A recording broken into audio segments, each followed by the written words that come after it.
أهلا وسهلا ومرحبا بكم في هذا الفيديو.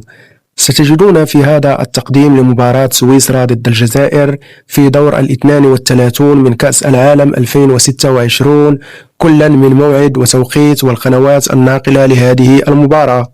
ستلعب هذه المباراة على أرضية ملعب BC Place فانكوفر بكندا على الساعة 4 صباحا من يوم الجمعة بتوقيت المغرب، الجزائر وتونس، والسادسة صباحا من نفس اليوم بتوقيت السعودية ومصر.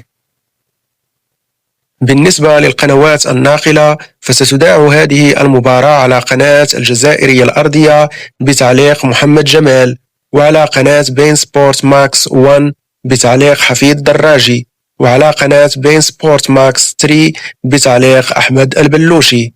أما بالنسبة لترتيب المنتخبات توجد سويسرا في المركز السادس عشر عالميا، في حين توجد الجزائر في المركز 29 عالميا.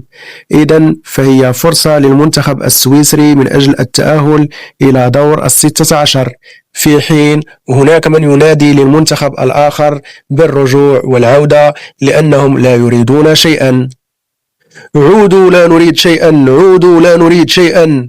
بهذه الطريقة فرجة ممتعة، ونلتقي إن شاء الله بعد المباراة.